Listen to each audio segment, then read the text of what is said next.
প্রিয় শ্রোতা বন্ধুরা, আপনারা কেমন আছেন? আজকে পড়ছি কালজয়ী কথাশিল্পী হুমায়ূন আহমেদের একটি ছোট গল্প, নাম ভাইরাস। নুরুজ্জামান সাহেব বর্তমানে একজন সুখী মানুষ। বীমা কোম্পানিতে ভালো চাকরি করতেন। ৭ বছর হলো রিটায়ার করেছেন। রিটায়ারের সময় গ্র্যাচুইটি, প্রভিডেন্ট ফান্ড সব মিলিয়ে হাতে একসঙ্গে বেশ কিছু টাকা পেয়েছিলেন। সেই টাকা ব্যাংকে জমা আছে। ইন্টারেস্ট যা পান তাতেই তার মোটামুটি চলে যায়। স্বাস্থ্য ভালো, রোগ ব্যাধি নেই। ডায়াবেটিস, ব্লাড সুগার, হার্টের সমস্যা এই জাতীয় বৃদ্ধবয়সী রোগের কোনো কিছুই তাকে এখনো ধরেনি। 2টি মেয়েই ভালো বিয়ে দিয়েছেন। একজন বরের সঙ্গে অস্ট্রেলিয়ায় থাকে, অন্যজন সিঙ্গাপুরে। স্ত্রী গত হয়েছেন। নুরুজ্জামান সাহেব একা থাকেন। এই একটাই যা সমস্যা। তবে অনেক দিন থেকেই একা আছেন বলে খানিকটা অভ্যস্ত হয়ে পড়েছেন। তার খারাপ লাগে না, বরং ভালোই লাগে। দিনের বেলাটা তিনি ঘুরে ফিরে কাটান। দুপুরে নিরিবিলি দেখে কোনো একটা হোটেলে খেয়ে নেন। ভিড় ভাট্টা তার একেবারেই সহ্য হয় না। রাতে কিছু খান না। কোনোদিন একটা কলা, কোনোদিন একটা আপেল খেয়ে শুয়ে পড়েন। এক ঘুমে রাত কাবার করে দেন। আশ্বিন মাসের এক দুপুর, বেলা প্রায় 2টো। নুরুজ্জামান সাহেব লালবাগের কেল্লা দেখে একটা হোটেলে ভাত খেতে ঢুকেছেন। হোটেলের নাম দিল্লি রেস্টুরেন্ট। দিল্লি রেস্টুরেন্টের পাশে আরেকটা হোটেল, হোটেল আমানিয়া। সেখানে রমরমা ভিড়। দিল্লি রেস্টুরেন্ট একবারই ফাঁকা। মনে হয় এই হোটেলের খাবার দাবার সুবিধার না। নুরুজ্জামান সাহেবের কাছে খাবারটা প্রধান না, নিরিবিলিটা প্রধান। কাজেই তিনি ঢুকেছেন দিল্লি রেস্টুরেন্টে। কোণার দিকের অন্ধকারের একটি টেবিলে বসেছেন। ইলিশ মাছ, সবজি এবং ডালের অর্ডার দিয়ে চুপচাপ বসে আছেন। সাধারণত তিনি মাছ খান না। আজ কেন জানি মাছ খেতে ইচ্ছে করলো। তখন হোটেলে আরেকজন কাস্টমার ঢুকলো। এত ফাঁকা জায়গা থাকতে নুরুজ্জামান সাহেবের কাছে এসে বলল, আপনার টেবিলে বসতে পারি? নুরুজ্জামান সাহেব না বলতে গিয়েও বললেন না। হোটেলটা তার না, কাস্টমার এসেছে, পয়সা দিয়ে খাবে, তার যেখানে ইচ্ছে সেখানে বসবে। নুরুজ্জামান সাহেবের মনটা খারাপ হয়ে গেল। কারোর সামনে খাওয়া দাওয়া করতে তার ভালো লাগে না। আশা করি আপনার বিরক্তি উৎপাদন করছি না? জি না। একটা দেশলাই দিতে পারেন? নুরুজ্জামান সাহেব দেশলাই বের করে বাড়িয়ে দিলেন। তার মন আরো খারাপ হয়ে যাচ্ছে। বোঝাই যাচ্ছে এই লোক প্রচুর কথা বলবে, বক বক করে মাথা ধরিয়ে দেবে। এখনো সময় আছে। তিনি ইচ্ছে করলে অন্য টেবিলে চলে যেতে পারেন। কাজটা অভদ্রতা হয়। আশা করি সিগারেটের ধোঁয়ায় আপনার অসুবিধা হচ্ছে না। না, হচ্ছে না। আন্তরিক ধন্যবাদ। লোকটার অন্য কোনো মতলব নেই তো? ধান্দাবাজ না তো? বাংলাদেশে ধান্দাবাজ লোকের কোনো অভাব নেই। কয়েকদিন আগেই এরকম একজন ধান্দাবাজের সঙ্গে তার দেখা হয়েছিল। ইস্ত্রি করা পায়জামা পাঞ্জাবি পরে রীতিমতো ভদ্রলোক, চোখে সোনালি রিমলেস চশমা, মুখ ভর্তি হাসি। নুরুজ্জামান সাহেব একটি টেবিলে খেতে বসেছেন হোটেলের। লোকটা তার সামনে বসে অত্যন্ত বিনীতভাবে বলল, স্যার, কিছু মনে করবেন না। গুলিস্তানের মোড়ে আমার মানি ব্যাগটা চুরি হয়েছে। খিদেয় মরে যাচ্ছি, 4টে ভাত খাওয়ান। এরকম সম্ভ্রান্ত চেহারার একজন মানুষের মুখের উপর না বলা খুবই মুশকিল। লোকটা ভাত খেলো। ভাত খাওয়ার পর দই মিষ্টি খেলো। সবশেষে মিষ্টি পান এবং একটি বেনসন সিগারেট। নুরুজ্জামান সাহেবকে কিছু বলতে হচ্ছে না। সে নিজেই হাসি মুখে অর্ডার দিচ্ছে। কোনো দ্বিধা নেই, সংকোচ নেই। কি সুন্দর করে কথা বলছে। স্যার, আপনার অনুমতি নিয়ে একটা সিগারেট দিতে বলি? এমন চমৎকার লাঞ্চের পর সিগারেট না খেলে লাঞ্চটার অপমান করা হয়।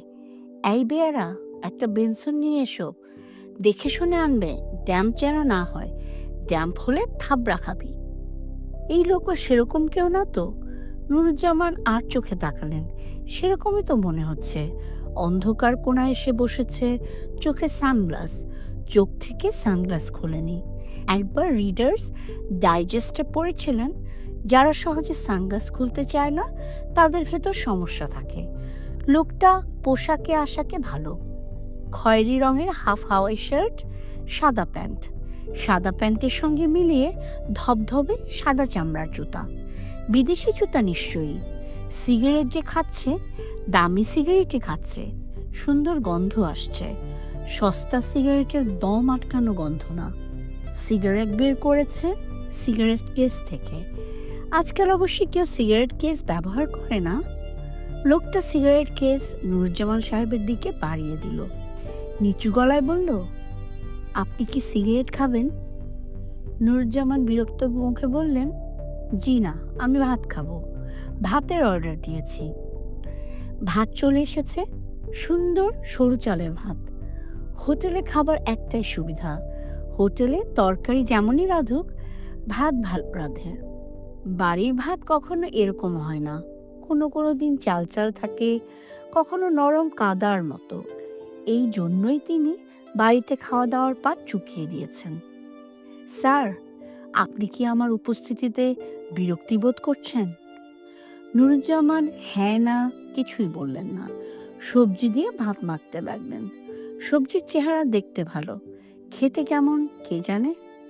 লালবাগের কেল্লা কেমন দেখলেন স্যার? নুরুজ্জামান চমকে উঠলেন। ওই লোকটি লালবাগ কেল্লা থেকেই পেছনে লেগেছে? সর্বনাশের কথা। মতলবটা কি? আপনি যখন কেল্লা দেখছিলেন আমিও দেখছিলাম। আমি অবশ্যই এর আগেও অসংখ্যবার দেখেছি। বাংলাদেশে দেখার কিছু নেই, একই জিনিস বারবার দেখতে হয়। লালবাগের কেল্লা আপনি কি এই প্রথম দেখলেন? জি। পুরোনো আমলের জিনিস দেখতে যদি আপনার ভালো লাগে, তাহলে সম্রাট শাহজাহানের আমলের একটা গেট আছে, দেখে আসতে পারেন। ইউনিভার্সিটি এলাকায় যাবেন, টিএসসি এবং বাংলা একাডেমির সামনে দিয়ে যে বড় রাস্তাটা গেছে নজরুল সরণি, ওই রাস্তার মাথার গেটের অংশবিশেষ আছে। জায়গাটা চিনেছেন? 4 নেতার কবরের পাশে। নুরুজ্জামান হ্যাঁ না কিছুই বললেন না, মাথা নিচু করে খেয়ে যাচ্ছেন। এরা রান্না ভালো করে, সবজিটা ভালো রেঁধেছে, তারপরেও কাস্টমার কেন পাচ্ছে না? একদিন হোটেল আমানিয়াতে খেয়ে দেখতে হবে, কে জানে, হয়তো ওদের রান্না আরো ভালো। প্রায় 300 বছরের পুরনো একটা গির্জা আছে, আর্মেনিয়ান গির্জা। গির্জা ফির্জা আমি দেখি না। স্যার, মনে হচ্ছে আমার প্রতিটি কথায় আপনি বিরক্ত হচ্ছেন। আমার পরিচয় পেলে অবশ্যই আর বিরক্ত হবেন না। আমি একজন ভ্যাম্পায়ার। খাওয়া বন্ধ রেখে নুরুজ্জামান মুখ তুলে বিস্মিত হয়ে বললেন, আপনি কি? ভ্যাম্পায়ার? ভ্যাম্পায়ার চিনেন না? ওই যে কাউন্ট ড্রাকুলা, ট্রান্সিলভেনিয়ার বিখ্যাত কাউন্টের গল্প পড়েননি? নুরুজ্জামান আবার খেতে শুরু করলেন এবং মনে মনে বললেন, বেটা বদমাস, ভ্যাম্পায়ার সেজেছে।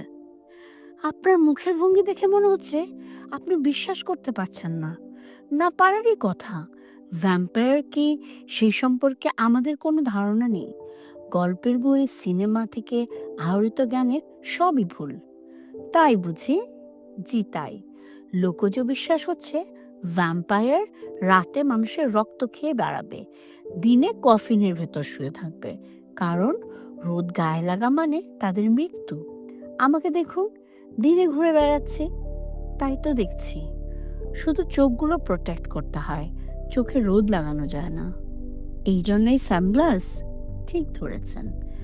মানুষের রক্ত আপনি কখন খান, দিনে না রাতে? মানুষের রক্ত খান তো? জি খাই, বাধ্য হয়ে খেতে হয়। ভ্যাম্পায়ারদের জন্য কিছু এসেনশিয়াল ভিটামিন মানুষের রক্ত ছাড়া আর পাওয়া যায় না। ও আচ্ছা। স্যার, আপনি কি ভয় পাচ্ছেন? না, আপনি আমার ঘাড়ে দাঁত বসিয়ে রক্ত খেয়ে ফেলবেন এটা বিশ্বাস হচ্ছে না। সেভাবে রক্ত খাই না, ব্লাড ব্যাংক থেকে কিনে নিয়ে আসি। একটা প্যাকেটে 1 সপ্তাহ 2 সপ্তাহ চলে যায়। ব্লাড ব্যাংকগুলি থাকায় সুবিধা হয়েছে, পছন্দসই রক্ত কিনতে পারছি। সব রকম রক্ত সবার স্যুট করে না। আমার পছন্দের রক্ত হলো বি নেগেটিভ। শুনে ভাল লাগলো। আপনার রক্তের গ্রুপ কি স্যার?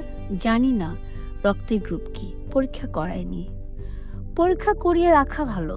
শহরে মানুষ যে হারে বাড়ছে, অ্যাক্সিডেন্ট তো হামেশাই হচ্ছে। যেদিকে তাকায় শুধু মানুষ আর মানুষ। মানুষের বৃদ্ধির হার খুবই আশঙ্কাজনক। ভ্যাম্পায়ারের সংখ্যা বাড়ছে না, মানুষের তুলনায় কম। আগে আমরা মানুষের ঘাড়ে কামড় দিয়ে রক্ত খেতাম, তখন ভ্যাম্পায়ার বেশি ছিল। এখন ব্লাড ব্যাংক থেকে আমরা রক্ত খাচ্ছি, কাজেই ভ্যাম্পায়ারের সংখ্যা বাড়ছে না। ব্যাপারটা বুঝিয়ে দিচ্ছি, কিছু মনে করবেন না। আমি ব্যাপারটা বোঝার কোনো আগ্রহ বোধ করছি না। শোনার পর আগ্রহ বোধ করবেন। ভাত খেতে খেতে শুনুন, শুনতে তো ক্ষতি নেই। ভ্যাম্পায়ার আসলে ভাইরাস ঘটিত এক ধরনের অসুখ। ও আচ্ছা, ভাইরাসগুলি অতি দীর্ঘজীবী। এরা বিশেষ ধরনের মৃত্যুহীন ভাইরাস। মানুষের শরীরে একবার ঢুকতে পারলে তারা আর মরে না, এবং যার শরীরে তারা ঢুকেছে তাকে বাঁচিয়ে রাখে নিজেদের বেঁচে থাকার স্বার্থে। মানুষ মরে গেলে তো তারাও মরে যাবে, ঠিক না? ঠিক বলেই তো মনে হচ্ছে। আমাদের যে রক্ত খেতে হয় তা ওই ভাইরাসগুলোর জন্যই। রক্তটা ওদের জন্যই দরকার। ও, একটা ভ্যাম্পায়ারের যখন কোনো মানুষের রক্ত খায় তখন ভাইরাস একজনের গায়ে থেকে অন্যজনের গায়ে ঢোকে। আজকাল আমরা ব্লাড ব্যাংকের রক্ত খাওয়া ধরেছি, তাই ভাইরাসজনিত সংক্রমণ অনেক কমে গেছে। ভালো।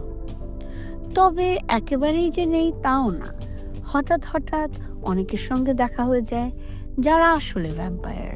যেমন আজ যখন আপনাকে লালবাগের কেল্লায় দেখলাম, তখন আপনাকে ভ্যাম্পায়ার ভেবেছিলাম। নুরুজ্জামান হতভম্ব গলায় বললেন, আমাকে ভ্যাম্পায়ার ভেবেছিলেন? জি। আশা করি আমার কথায় আহত হননি। নুরুজ্জামান কঠিন চোখে তাকিয়ে রইলেন। লোকটার গালে ঠাস করে একটা চড় দিতে পারলে মনটা শান্তি হতো। তিনি চড় দিলেন না, শুকনো গলায় বললেন, আমাকে আপনি ভ্যাম্পায়ার ভেবেছিলেন? জি, আপনার চোখে সানগ্লাস ছিল। আপনি ভ্যাম্পায়ারের মতো উদ্দেশ্যহীনভাবে ঘুরছিলেন। আমরা ভ্যাম্পায়াররা উদ্দেশ্যহীনভাবেই ঘোরাফেরা করি। আমাদের তো কোনো কাজকাম নেই, অফিসে যেতে হয় না। বলে ভ্যাম্পায়ার হাসলেন। নুরুজ্জামান সাহেবের খাওয়া শেষ হয়েছে। তিনি আরও বিরক্ত হয়ে হাত ধুয়ে নিজের জায়গায় ফিরে এলেন। লোকটার হাত থেকে মুক্তি পাওয়া দরকার। লোকটা হয় বদ্ধ উন্মাদ কিংবা অন্য কোনো বদ মতলব আছে। মতলবটা কি ধরা যাচ্ছে না। স্যারের খাওয়া তো হয়েছে, এবার আমার কাছ থেকে একটা সিগারেট নিন। না, সিগারেট খাই না। সিগারেট অবশ্যই খান, না খেলে সঙ্গে দেশলাই রাখতেন না। আপনার পকেটে দেশলাই দেখা যাচ্ছে। ভ্যাম্পায়ারের কাছ থেকে সিগারেট নিলে ক্ষতি নেই। ভ্যাম্পায়ার ভাইরাস আপনাকে ধরবে না। এই ভাইরাস শুধুমাত্র রক্তবাহিত। নুরুজ্জামান সিগারেট নিলেন। স্যার, পান খাবেন? চমন বাহার দিয়ে একটা মিষ্টি পান দিতে বলি। ভাত খাবার পর পান খেলে ভালো লাগবে। না, পান খাবো না। লোকটা নুরুজ্জামান সাহেবের দিকে একটু ঝুঁকে এসে বলল, আপনাকে একটা গোপন কথা বলি। অনেকেই আছে তারা নিজেরা বুঝতে পারে না যে তারা ভ্যাম্পায়ার, দিব্যি মানুষের মতো ঘুরে বেড়াচ্ছে। তখন আমরা যারা ভ্যাম্পায়ার তাদের দায়িত্ব হচ্ছে ওদের জানানো। হয় কি জানেন, ব্লাড ট্রান্সফিউশন থেকে ভ্যাম্পায়ার ভাইরাস গায়ে ঢুকে গেল, এইডস ভাইরাসে ধুম করে লোক মরে যায়। ভ্যাম্পায়ার ভাইরাসে এ ধরনের কোনো মৃত্যু নেই, সেটাও এক যন্ত্রণা। দীর্ঘ দিন বেঁচে থাকতে কি আর ভালো লাগে? জীবন বোরিং হয়ে যায়। আপনি কতদিন ধরে বেঁচে আছেন? প্রায় 300 বছর। লালবাগের কেল্লা এই নিয়ে 75 বার দেখলাম। ঠিক করেছি আর 25 বার দেখব, তারপর 100 পুরা করব, তারপর আর দেখব না। ভ্যাম্পায়ারের লক্ষণ কি? লক্ষণ খুব সহজ। ভ্যাম্পায়ারদের রোদে ছায়া পড়ে না। কেন কেন সেটা জানি না। ছায়া পড়ে না এইটুকুই শুধু জানি। স্যার, যাই। আপনার সাথে কথা বলে খুব ভালো লাগলো। শেষ হলো ছোট গল্প। ধন্যবাদ, ভালো থাকবেন।